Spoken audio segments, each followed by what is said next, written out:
Oi, tudo bem? Meu nome é Ingrid Beatriz e o meu grupo ficou responsável por apresentar o livro do autor Viktor M. Frankl, Em Busca de um Sentido, das páginas 59 a 63. Antes de começar a falar sobre esse trecho do livro, a gente tem que entender o contexto do livro como um todo. Então, eu vou falar aqui rapidamente para vocês do que se trata esse livro. E ele vai abordar principalmente os dias, né, do autor dentro dos campos de concentração nazistas durante a Segunda Guerra Mundial, no Holocausto. E ele vai falar sobre como era o cotidiano, ele vai falar sobre o clima, por exemplo, que era extremamente frio, as condições de trabalho que eram submetidos a trabalhos extremamente pesados e nada humanizados, a comidas horríveis que eram sopas muito ralas e a forma de punições muito pesada. Antes da gente começar a debater sobre esses trechos do livro em si, eu trouxe aqui também um livro que eu gosto muito, do autor J.P. Miranda, que é Confissões, Dores, Reflexões e Amores, e ele aborda textos filosóficos sobre diversas ocasiões da vida. E eu trouxe um desses textos para a gente assimilar entre o que é contado, né, pelo Victor, e para a gente debater algumas ideias. E ele fala: nada de trabalho, de responsabilidades e de preocupações. Nada disso hoje, pelo menos hoje não. Não vamos ser responsáveis por nada, nem por nós mesmos. Apenas passar o dia inteiro assim, como animais, cachorros, bois, pássaros e indiferente às obrigações humanas, aos grandes projetos que os homens inventaram para si mesmos, talvez para preencher o tempo, a vida ou justificar coisas injustificáveis. Mas por que que eu trouxe esse texto para fazer a relação, né, a comparação entre as ideias? Em uma determinada parte, ele fala sobre não ser responsável nem por si mesmos. E isso diz muito sobre o que o autor trata no texto, que ele fala que eles não podiam nem expressar o que sentiam. E aí, em uma das partes da página 53, ele vai contar a história de um dia em que um dos detentos, né, que eram como eles eram tratados, estava morrendo de fome e ele foi à cozinha para roubar batatas. Quando esse acontecimento foi descoberto pelos superiores, foi decretado, né, aos soldados que descobrissem quem foi o assaltante. E aí, como determinação, foi dito que ou eles entregavam, né, o companheiro que tinha roubado as batatas, ou o campo inteiro teria que ficar o dia todo em jejum. Em consequência disso, 2.500 pessoas que estavam ali presentes preferiram jejuar todo o dia a entregar o companheiro. Um pouco mais à frente no texto, ele conta que naquele mesmo dia, à noite, chegou lá no barracão deles um chefe com uma voz muito irritada. E aí ele chegou para contar quais seriam as causas da morte nos últimos dias. Dentre a maioria suicídios ou por tortura mesmo lá do local. E ele pede para que o Victor se levante e faça uma oratória. E foi a oportunidade que ele precisava para falar ou dar uma palavra de conforto para os seus colegas que estavam ali. E aí ele fala que mesmo morrendo de fome, irritado ou sem força alguma para fazer aquilo, ele foi lá e pegou a oportunidade, né? Até porque era muito raro esse tipo de coisa acontecer, deles terem um momento de fala para se autoajudarem.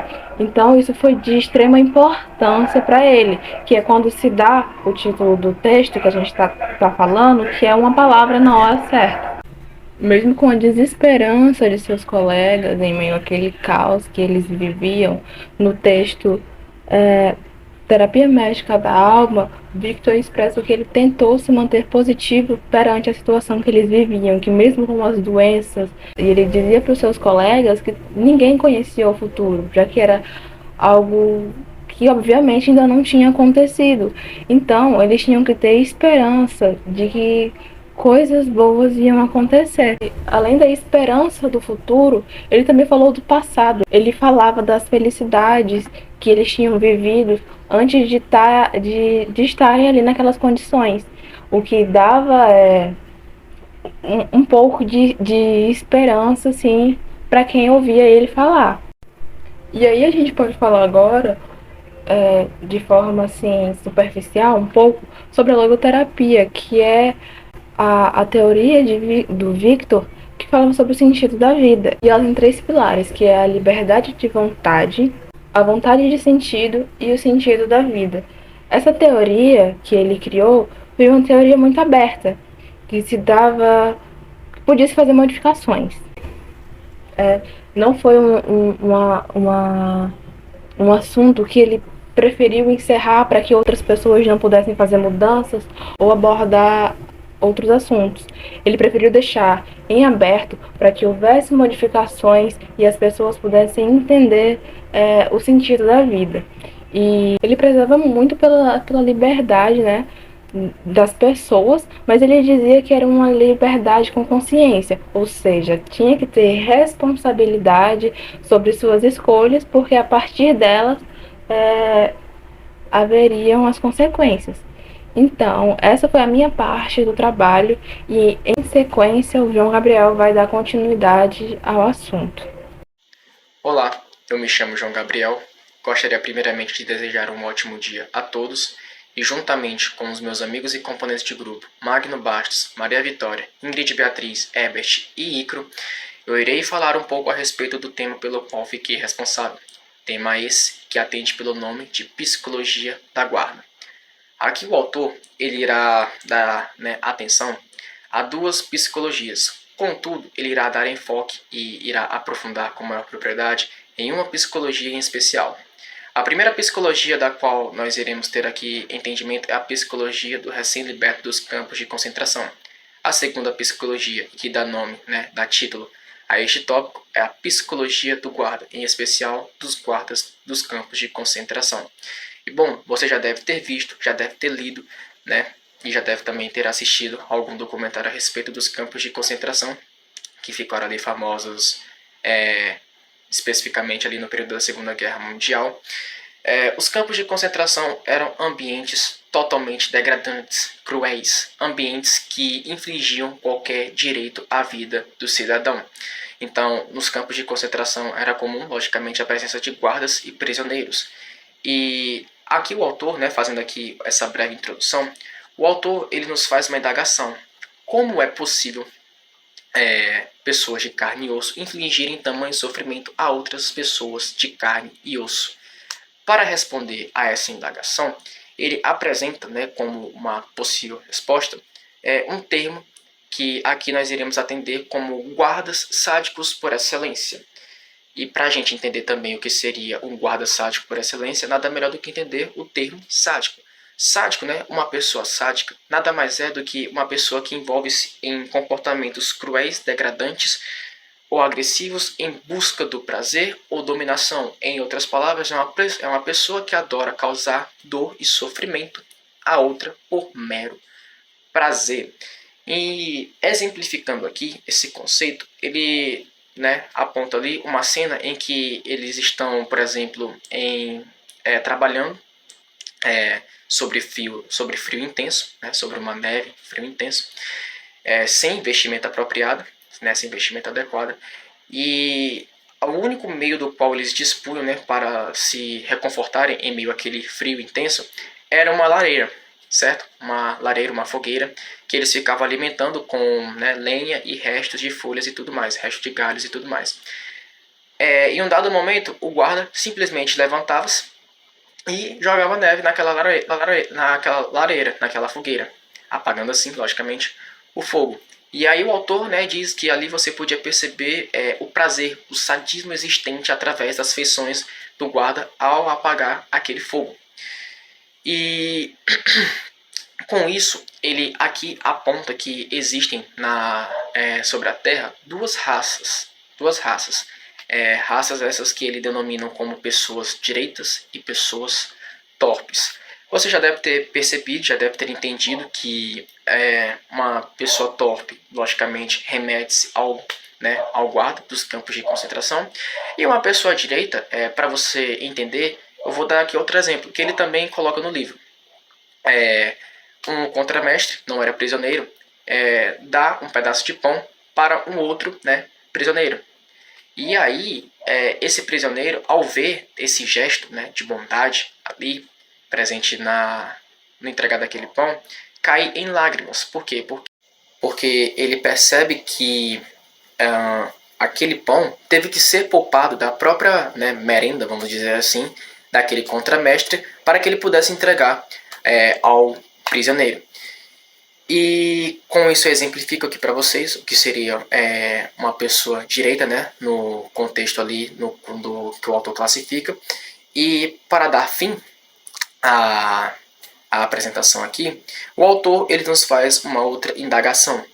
A indagação esta que o que é um ser humano? E como resposta, aqui você pode até pensar que é uma resposta meio óbvia, mas aqui ele diz que o ser humano é o ser que ele decide ser, colocando aqui em primeira pessoa, o ser humano é aquilo que eu decido ser.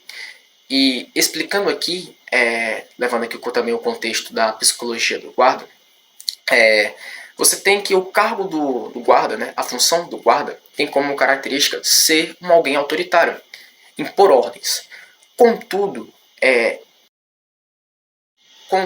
ser uma pessoa sádica, ter aí como característica o sadismo, não é algo, como eu poderia dizer, uma característica da função. Então, ser uma pessoa sádica, ser alguém sádico, é uma característica, um comportamento que você incorpora em si e na profissão. Por isso, ali a expressão que o autor utiliza, guardas sádicos por excelência. Com isso, eu dou fim à minha apresentação. Agradeço aqui pela atenção de todos. Desejo novamente a todos um ótimo dia. Obrigado e até a próxima.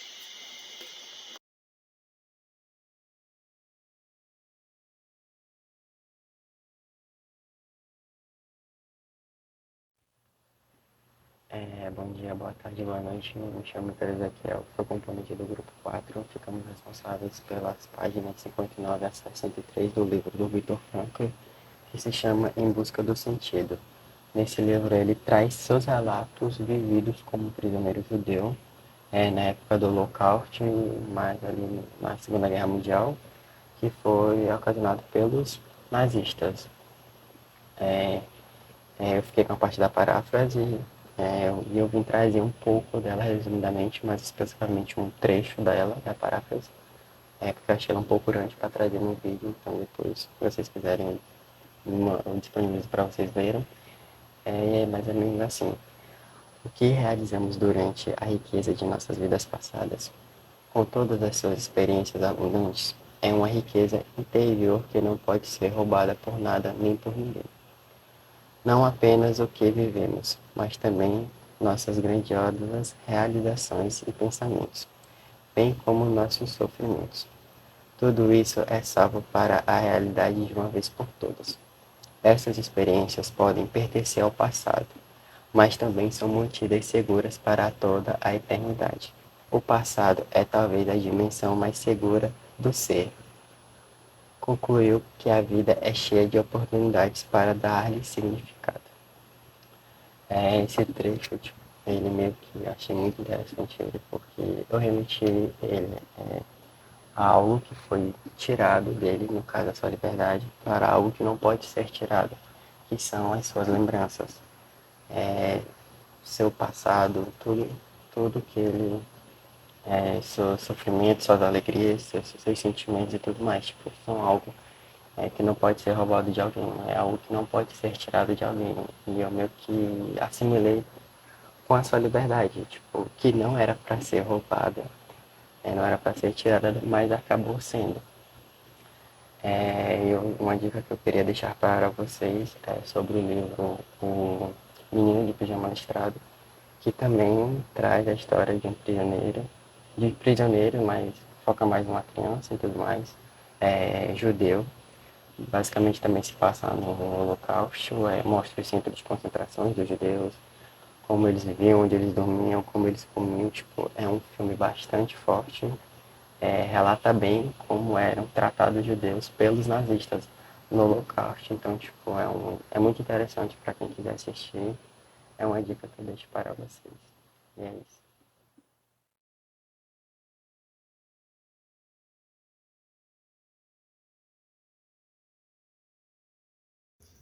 Bom, eu me chamo Maria Vitória da Silva Souza e junto do Magno irei me apresentar 5 palavras-chave e 3 citações diretas. As palavras-chave são sofrimento, sobrevivência, esperança, sentido e ser humano. O sofrimento engloba tudo que eles estão passando no momento, no campo de concentração. A sobrevivência é pelo fato de passarem por experiências de tortura física e psicológicas, eles chegaram a estipular os porcentagens de chance de sobreviver. A esperança é que, mesmo com todo o sofrimento que eles estavam passando, eles não deixaram de lutar, pois eles não sabiam o que o futuro poderia oferecer a eles. O sentido. Ele afirma que não podemos evitar o sofrimento, mas podemos escolher como vamos lidar com ele e podendo encontrar um sentido nele. O ser humano é que, pelo fato da natureza humana sempre mostrar como ele é, e de qual lado ele pode estar, se é o lado do bem ou o lado do mal. Bom, agora iremos falar sobre as 3 citações diretas. A primeira é, abre aspas, dê a entender que a vida humana tem sentido sempre, e em toda circunstância. E esse infinito significado da existência também abrange sofrimento, morte e aflição. Fecha aspas. Ele deixou a entender que diante de tudo que ele estava passando, ele conheceu o outro lado, o sentido da vida, que não é só felicidade e coisas boas, mas sim o lado que abrange sofrimento, morte e aflição.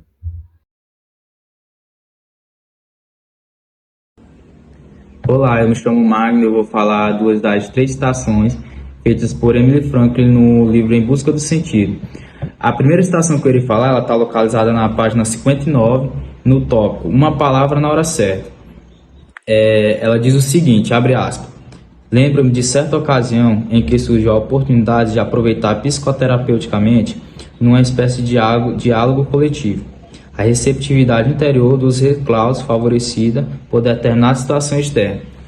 Bom, nessa primeira leitura, a gente pode perceber que Emily Franklin valorizava bastante as ideias psicoterapêuticas.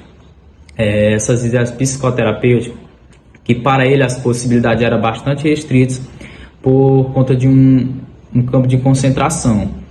Esse campo de concentração eram as dificuldades que ele passava lá e que motivava essa restrição, era um fator que fazia com que houvesse restrições nas possibilidades de disseminação dessas ideias psicoterapêuticas. E nesse campo de concentração ele fala sobre as dificuldades que ele teve que passar, que era fome, os prisioneiros não tinham cobertores, eles passavam por longos dias de jejum e isso abalava bastante seu estado de espírito, que atinge geral seu ponto de vista mais baixo. Outra coisa que Emily Franklin valorizava bastante.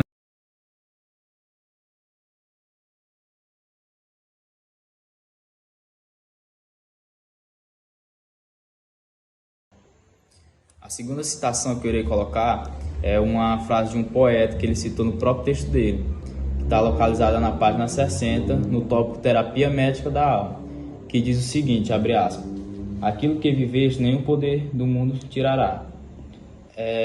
Com essa frase do poeta, ele quis trazer para o texto dele como uma forma de dizer que as experiências vividas na infância e na adolescência não poderiam ser esquecidas e muito menos substituídas, pois foram de suma importância para a sua vida adulta. Eu vou ler um texto que exemplifica bem melhor essa citação. Aquilo que realizamos na riqueza da nossa vida passada, na abundância de suas experiências, essa riqueza interior, nada nem ninguém nos podem tirar. Mas não só o que vivenciamos, também aquilo que fizemos, aquilo de grandioso. Pensamos e o que padecemos de salvar para a realidade de uma vez por todas.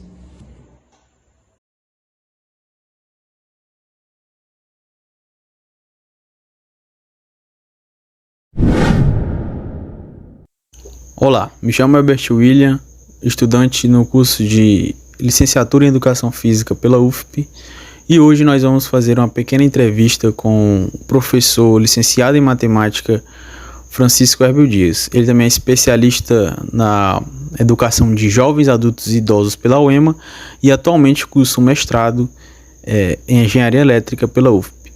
Boa noite, Francisco. Boa noite. Qual foi a sua motivação para buscar um curso superior? Bom, durante toda a minha vida escolar eu sempre gostei da disciplina de matemática.